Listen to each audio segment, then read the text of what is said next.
Behind Britain's front doors, a battle is brewing. He hasn't had his rent for ages. He's owed 24 grand, boss. It is disgraceful. On one side, 11 million renters. This house is hell for us. Thousands of whom fall victim to rogue landlords. They are rat droppings. It's really, really nasty. On the other side, 2 million private landlords. Look, I've been down cleaning sewers. Many facing financial ruin at the hands of tenants from hell. Oh, disgusting. I'm just so angry. Let's go, let's go, let's go. In this series, we follow the heroes who take slum landlords down. Start a fire, electrocute somebody. And the experts whose job it is to evict nightmare tenants. Take that away, man! Remember what the court said, you should have been out 2 weeks ago.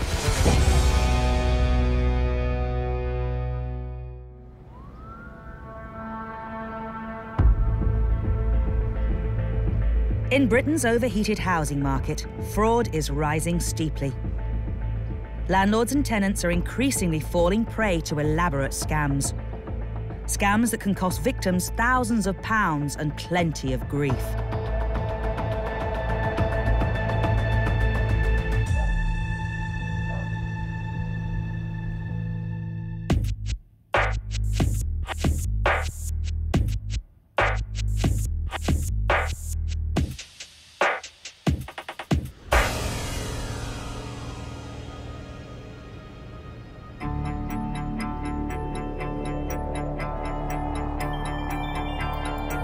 Chris Sharp from the Landlord Group is heading to a house to start eviction proceedings against unlawful occupiers.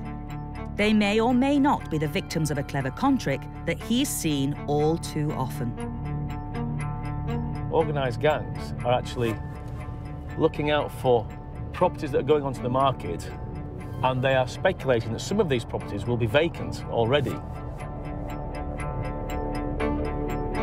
Chris's clients, the owners of the property, had moved out of their home and put it up for sale. Just 2 weeks later, they discovered someone had broken in. Now there are strangers occupying the house, claiming to be tenants. The occupier of the property claims that he paid £4,000 cash to basically a total stranger, moved into the property, now claiming the place as his own assured sole tenancy.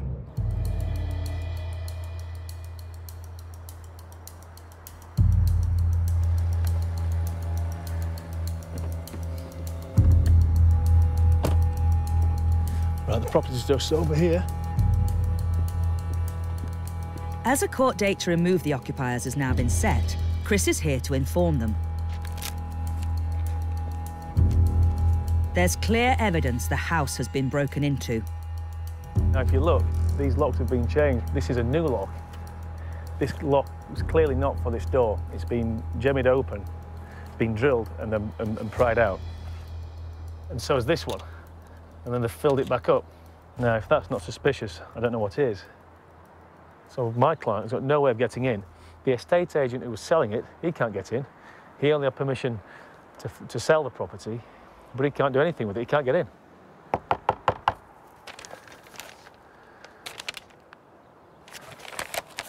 There's nobody in. We're done. After serving the eviction notice, something catches Chris's eye. There's somebody in there? We believe there's somebody in there, a young girl. That's interesting. Yeah. Right.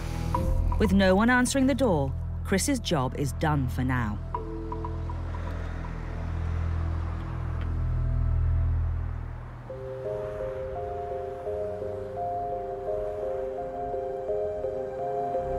But soon after Chris leaves, a man arrives. Derson claims it's him who has been the victim of the scam. This property was advertising in Gumtree as to let. I asked him to view the property. He's bringing me here. I like the property. I signed the contract. I pay him money. So how do I know a property doesn't belong to him? Then after 2 weeks, somebody else appears. He's claiming he's the landlord. He's asked me to leave the property. I said, I'm not going to leave the property. I have the contract.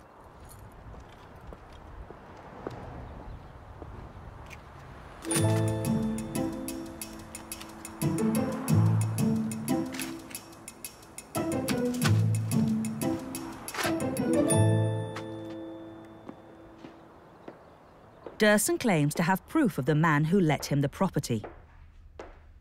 That's his photograph inside this property. The guy showed this property to me with very confident behavior. Again, that's him. This fake landlord may have appeared confident, but he had no legal right to rent out the property.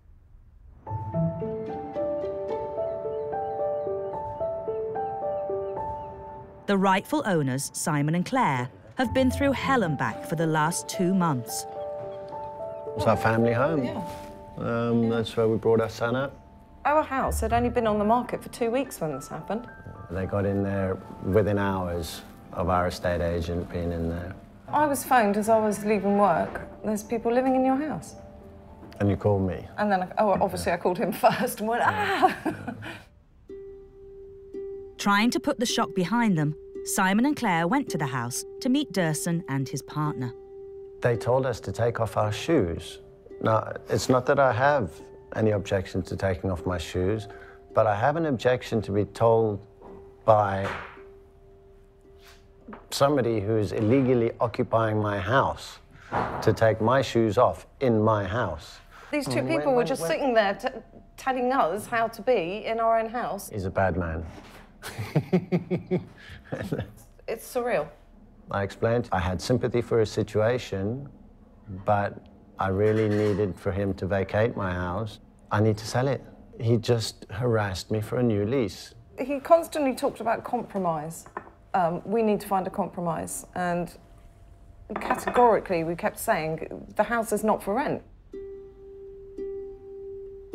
But when Derson refused to leave, the relationship quickly became acrimonious, with angry texts flying back and forth. You are horribly little man, and you seems intent on destroying my life. Thanks, I can only hope karma takes big shit on your head.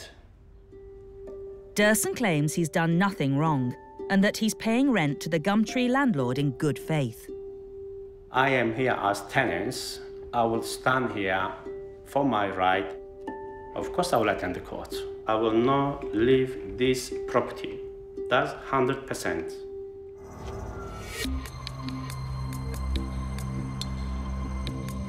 Chris Sharp is heading to an eviction hearing. His clients, Simon and Claire, recently put their family home up for sale, but someone broke in and a complete stranger is now living there. We kept saying, the house is not for rent. And they can't get him out. I will not leave this property. That's 100%. It's a complicated case, as Derson is claiming he innocently rented the house via a mysterious landlord he found on Gumtree. Derson is fighting the eviction, and 24 hours before the court hearing, he drops a bombshell. They decided to put in a defence, a 40-page defence. Personally, I think that's a tactic because they know that this matter has been listed for 5 minutes today. And they, I believe, are hoping that the very size of that document will be enough to make the court think, well, it doesn't have enough time to consider everything that it raises, and therefore it will be adjourned to a later date. Do I believe that we will win this case eventually? Absolutely. But will the court have enough time today to consider the issues? You know, I've seen these cases go either way.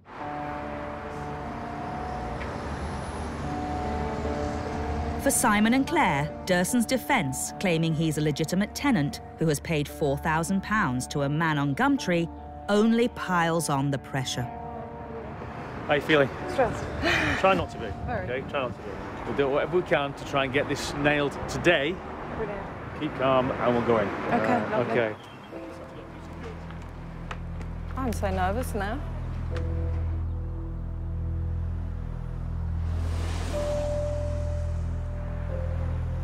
But Derson fails to turn up to defend the action.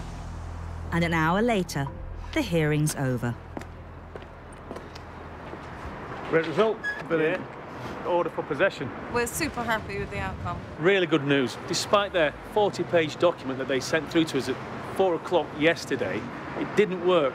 The judge was great. We've come full circle to where we were at the beginning, and it's just costed a lot of time and money to get here. Thanks a lot. No, pleasure. Cheers. Bye. Bye. It's a great result, but frustratingly, they still can't get their home back for now. They need to instruct bailiffs, which will cost the couple yet more time and money.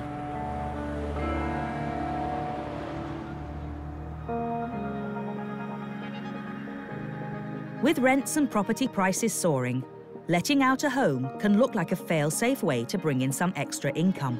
But the dangers are all too real. Last year, over 5,500 homeowners had their house repossessed after failing to pay their mortgage.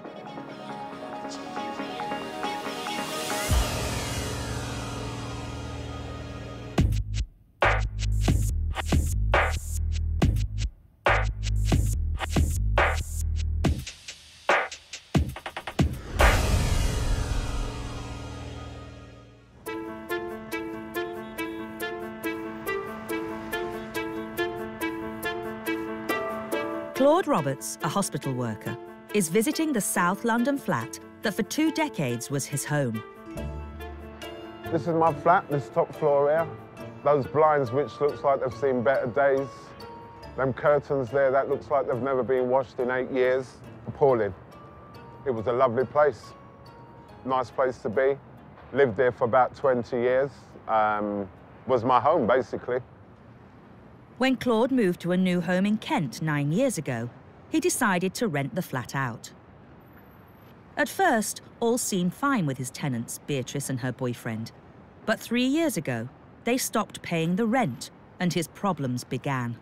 Originally, she moved in with the boyfriend and the boyfriend left. From there on, she paid no rent, didn't answer the door, didn't answer the phone, and they actually now owe me $27,300.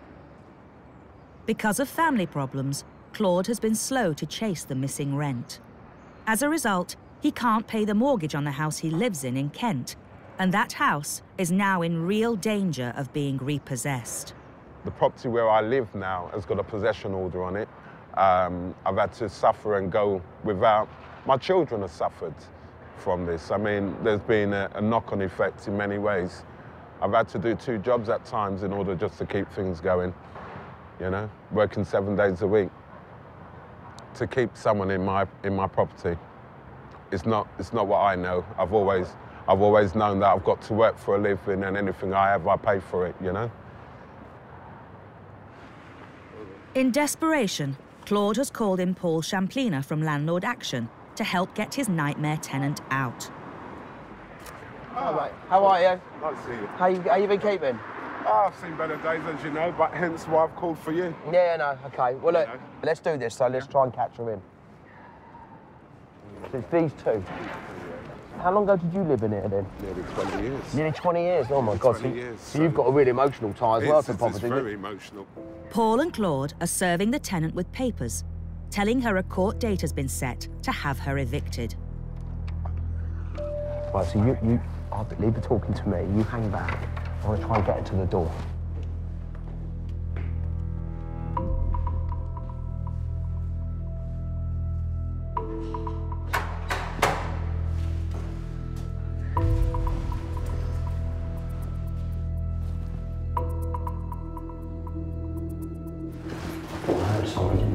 Beatrix? Beatrix? Hi, Beatrix. I've got this for you. Feel the heat. Can you feel how warm that is? Shut the door deliberately. What? Shut the door deliberately in the bedroom. She's in the bedroom, she won't come out. So I'm going to serve.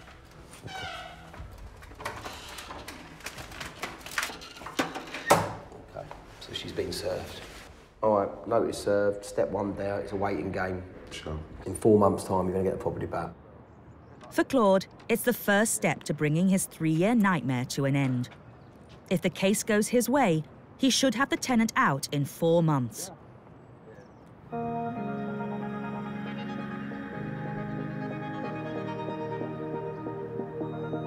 In Britain, it's said your home is your castle.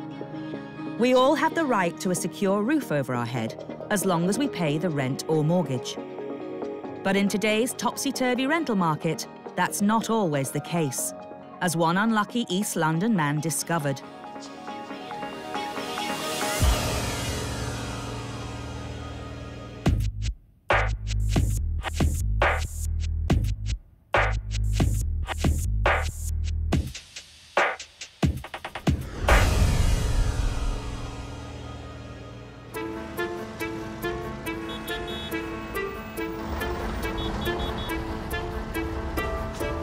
This one, the white one, this one. The white curtain in the middle, sorry. Father of two, Hamza Omar, is returning to the council flat, which until recently was his home. This is my sitting room, and this is my kitchen. And this is the bathroom and the toilet. 11 years I live in this address. That is, until he made a fatal mistake. He claims he did a favor for a friend, allowing a mother and her baby to move into his flat for a week. And now, 6 months later, he finds himself locked out of his own home.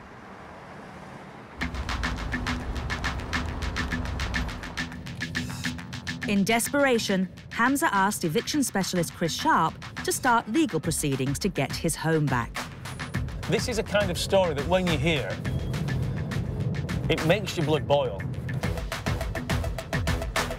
My client, being the kind of guy that he is, gave his own bedroom to this lady and to her baby. She moved her husband in. Hamza claims that after 3 weeks of repeatedly asking them to go, he finally called the police. But they told police they were legitimate tenants and paying Hamza rent. The police, when presented with the young lady and a baby and her husband, they advised my client to move out. In an extraordinary turnaround, that night, he ended up sleeping in this shed. I slept one night there. Then I figured out in the morning what to do. I'm gonna call a couple of friends, somebody I know is bringing a bad memory. That's the way it is, what's happened. Hamza has been effectively homeless these past 6 months. There's so much sad story there.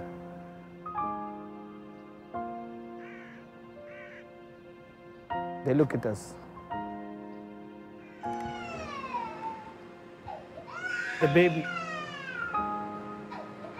I want to go back to my home as I look at it every time when I pick up the letters, sadly, and I walk away.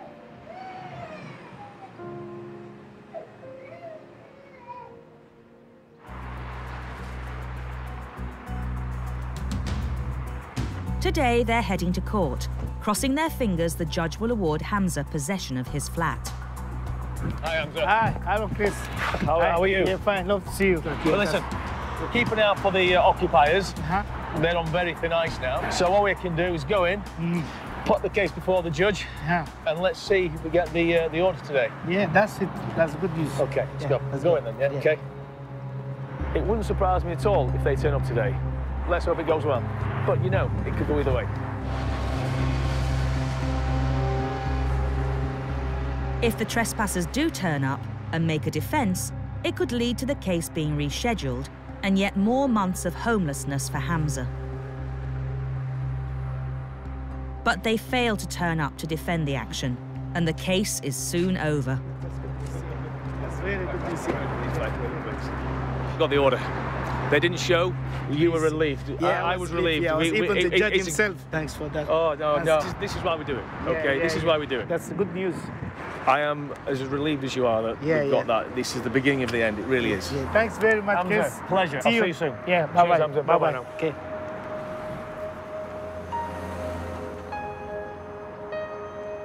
Hamza has got what's called a possession order in trespass, which means, in theory, he can evict the occupiers himself immediately. But Chris has warned him to be careful and is recommending he calls in bailiffs. Because it's an order in trespass, technically, Hamza could go down there and use reasonable force to get them out. I would never, ever advise that, because what's reasonable, what isn't, and he would run the risk of getting arrested. But not only is Hamza desperate to get back into his flat, he can't afford bailiffs. Ignoring Chris's advice, he heads straight to the property, intent on getting the trespassers out there and then. Now we're gonna check, we're gonna go to the property. Finger crossed he don't give us any trouble, you know. Here we are, we reach our house.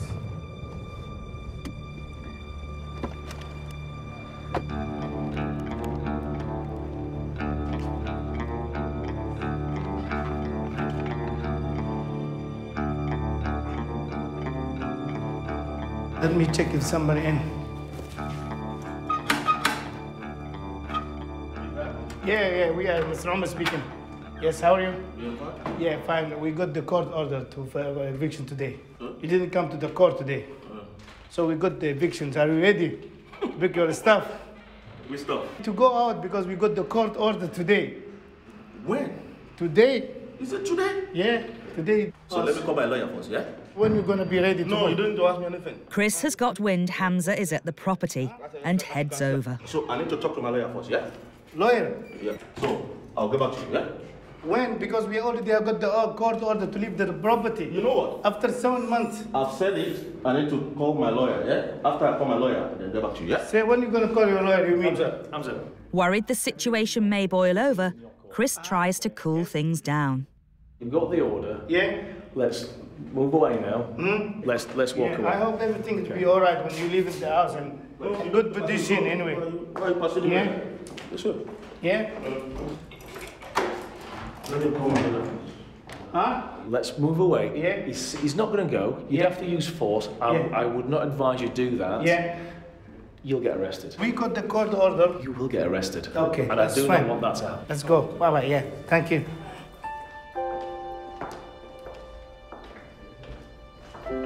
For Hamza, it's a real dilemma. Does he do it by the book and pay bailiffs to get the trespassers out, which will cost yet more time and money?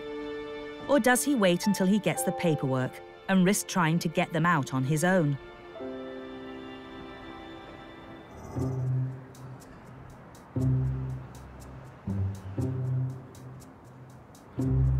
Hamza Omar claims that 6 months ago, he was kicked out of his own flat after inviting some acquaintances to stay with him, who then claimed tenants' rights. After a lengthy legal battle, a judge has ordered them to leave. And 2 days later, Hamza has the paperwork to prove it. This is an order from the court, so hopefully today is going to be the end. I hope so. Now that he's got proof of possession, Hamza is returning to the flat in another attempt to get his trespassers out.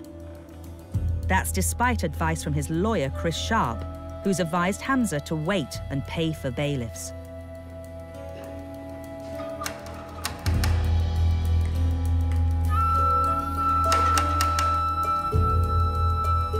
Yes, please open. Hello, Mr. Akani. We got the order for position. Yeah, I don't want to see the order. Yeah, you have to see the order. This I'm not going to see it. By law, you have to pick up the order. No, me and you, we are seeing in court on the 14th. No, this is your order. See you on the 14th. Okay, let's call the police and see if it's going to come in. Hamza calls the police, hoping they'll enforce the order of possession. Hello, the police, please. We ask police for help. We give him the order position. He never accepted. So I need the police. I just got my right.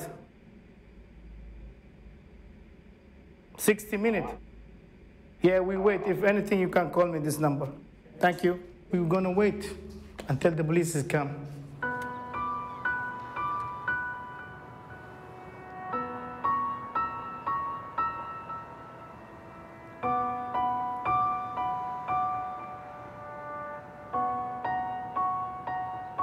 It's a nightmare. It's a nightmare. He don't want to listen to the law.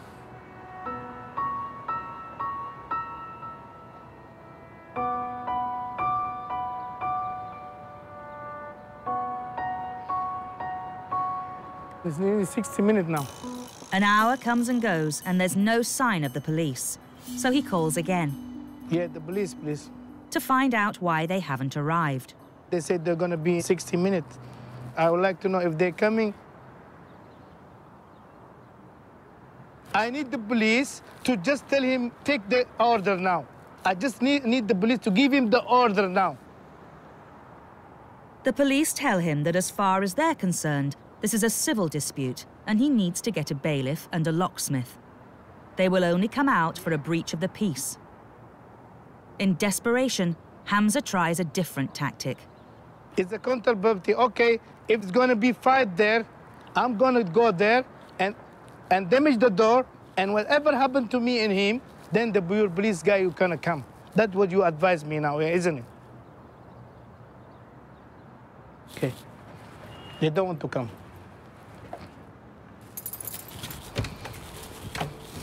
Let's go back. We cannot pay the locksmith. We will do it ourselves. Hamza decides to confront the trespasser again and phones the police to tell them what he's doing. I'm going to the front door now, but it's gonna be a big fight. Then you're gonna come. Yeah. Yeah. And the bailiff is gone because it costs me money. It costs too much money to pay them by hour. It's gone. Yeah. Cut this your court order. No, I'm not going to take anything from you. Yeah, this with the police now. No, let's go. If the police, I'm waiting to police. If they come, yeah, I'm waiting it's going to harm for everyone. This is the court order. You have to take it. Police. Yeah. Yeah, he shut the door now. We were going to fight, then you're going to come. Yeah. Mr. Case, what is going to say? For your information, I want to see your leg here again. Yeah, this one. Don't come to this place again. This one. This is the order. This is a court order. This is not your house. This is a court order, yeah? This is not your house, yeah? I'm going to see you in court January 14th. This is the court order you have to follow. Yeah, fucking bastard. This is the court order. You have to follow the court order. That's it.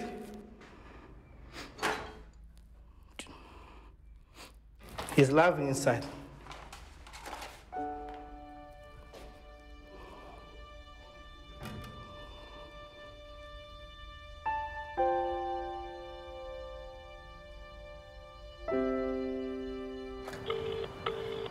With no sign of the police and out of options, Hamza calls lawyer Chris Sharp, who's been helping with the case.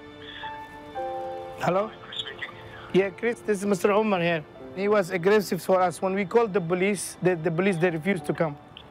Hamza, if the police are refusing to get involved, which, as I advised you, there was always this chance that they wouldn't. It's a grey area. What I now suggest you do is simply walk away and instruct the bailiffs.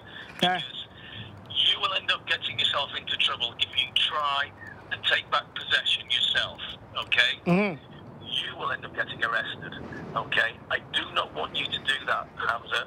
Yeah, I understand. And I'm advising you against that, okay? Bye-bye, yeah, bye-bye. Thank you, bye-bye. Bye.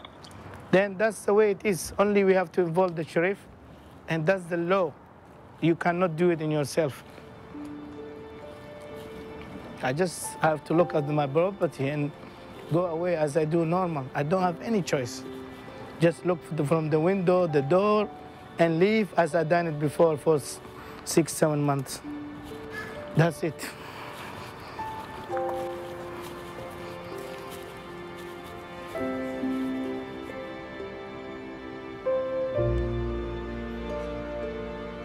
Hamza has little choice. He will have to find more money he doesn't have to pay for bailiffs to remove his trespassers. Only then will he get his flat back.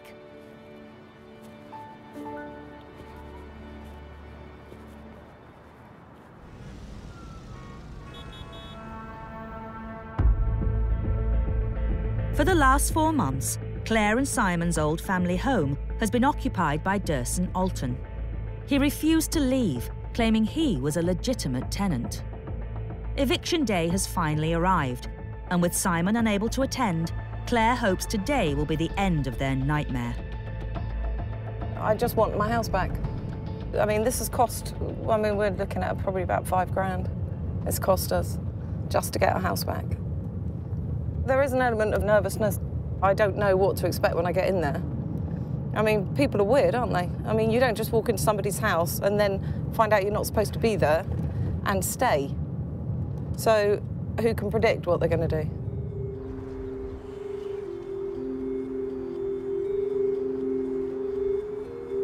Hi, Chris. Hi, Claude. How are you doing? I'm good. Eviction specialist Chris Sharp arrives to check that everything goes to plan.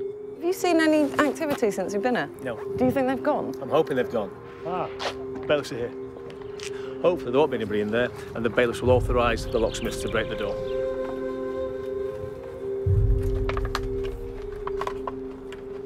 Because the locks have been changed, getting in is far from easy. Is the bottom one on? I'm so nervous now. It looks empty, but it also looks, to be honest, in an OK condition. Time will tell, won't it? I've just been speaking to the neighbours, and they said that there was somebody in here this morning, just 2 or 3 hours ago. They clearly didn't want anybody to get in there easy, did they? No. Bit of a tough one, this one, isn't it?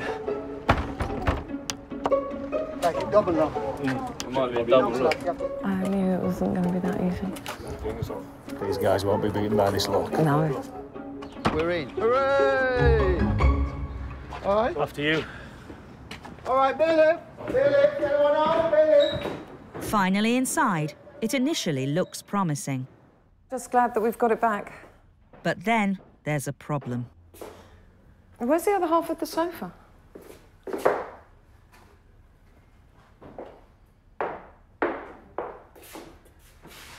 There should be another... This is a two... Where's the other half of the sofa? They've taken one of our sofas.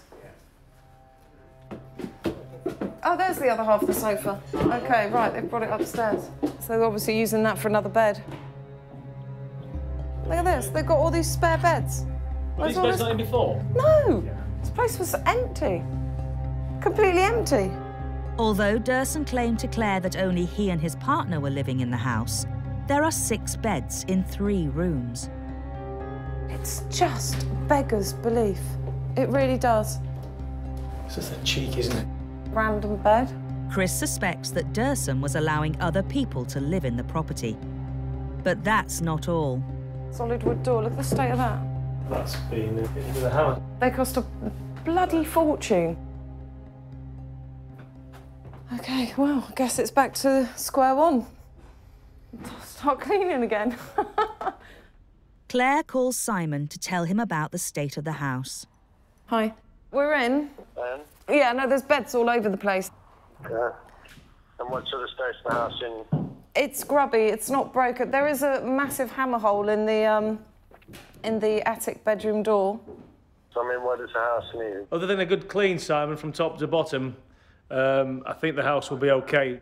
And they've not left a load of gear either, so I think you can pretty much move on straight away with it. Thanks, Chris.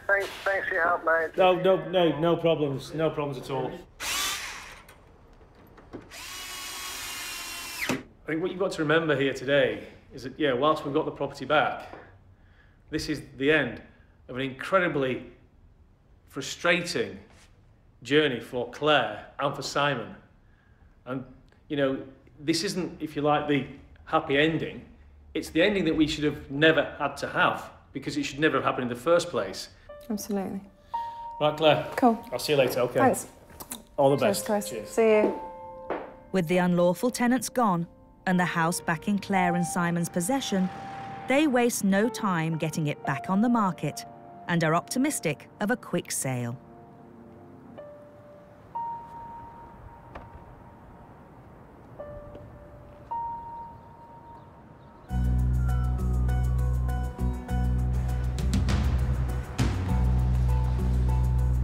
Seven months ago, Hamza Omar invited some acquaintances to stay for a week, but they've kept him out of his flat for the last 7 months.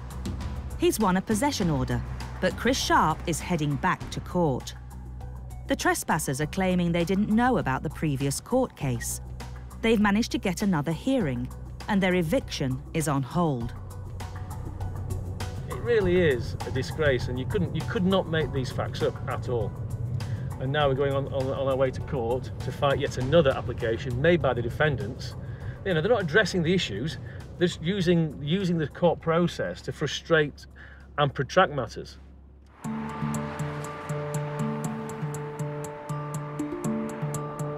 The trespassers have turned up with full legal representation, including a barrister.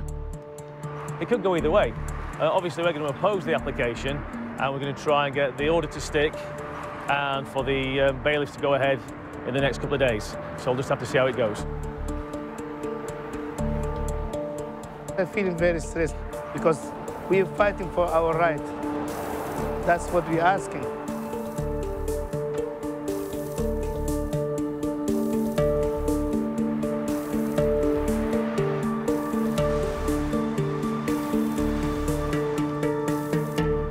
The hearing goes on for over an hour. They got blown out of the water inside. And as a result of that, Hamza gets his property back. He's waited 7 months. Good news, after all this waiting, they're coming, yeah. Yeah, they're coming now, yeah. And they're out, they're finished, they're done. Do not go round to that property though, Hamza. No, I'm not going. Get the sheriffs to do their job. Yeah. Get them round there ASAP. Yeah. Get those people out of your lives. Yeah. Thank you very much. Yeah. Thanks. Hamza can finally look forward to putting the last 7 months of homelessness behind him and getting back into his flat.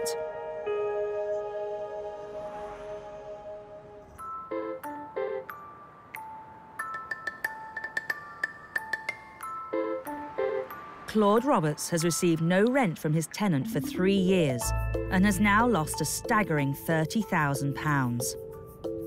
He hasn't been able to keep up the payments on his own home, and he's in danger of having that repossessed.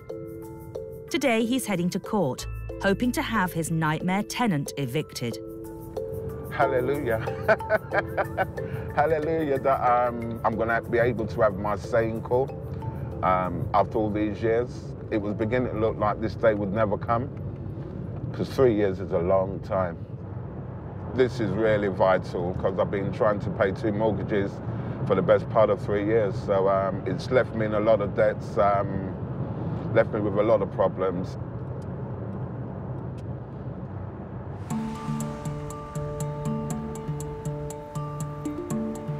Excited. I'm feeling absolutely excited, hoping that things can get a result finally. With so much riding on the hearing, Claude's worried his tenant may show up to make a defence and buy herself more rent-free time in his flat. I don't think she's going to show, but then you never know. I don't want to count my chickens until they hatch, to be honest with you.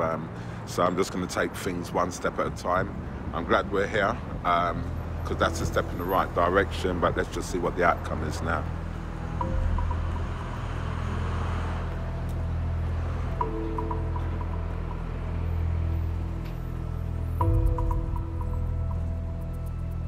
The hearing takes just under an hour, and the good news is his tenant didn't turn up.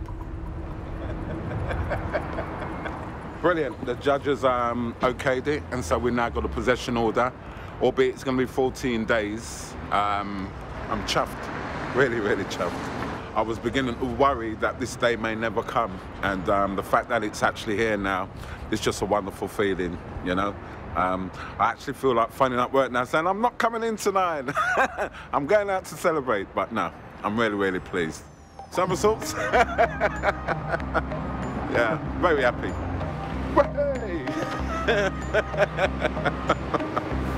Over the moon. Yes. It's taken 3 years of grief, but Claude will still have to wait another 14 days before he can get his home back.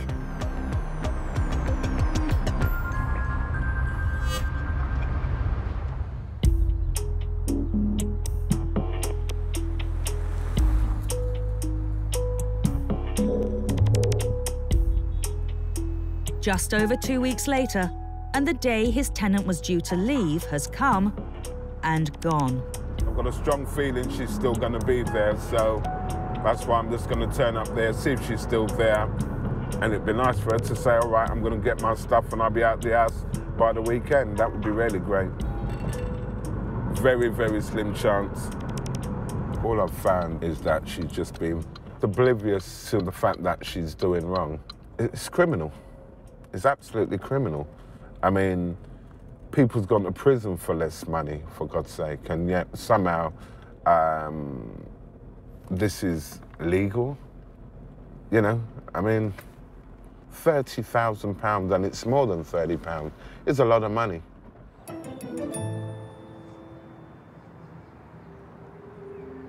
Here we are.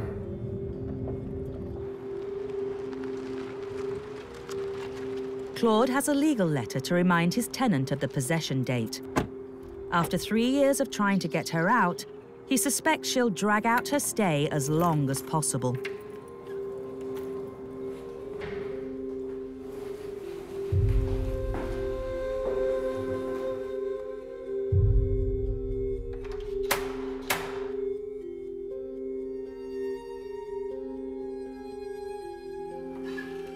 Hello, Beatrice, are you there?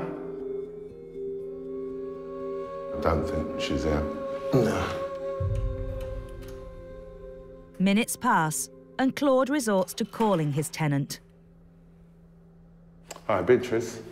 I'm posting a letter that you said you didn't receive through the door, so you receive it. Okay. No, this letter is to tell you that basically you should have left yesterday, the 12th. Then I will actually issue bailiffs in order to give you a date for when you need to leave the premises. Also, you owe now over 30,000. It's got 30,100. How do you intend paying that? You're late. You've got an appointment, so you don't want to discuss the money you owe. You do not want to discuss the money.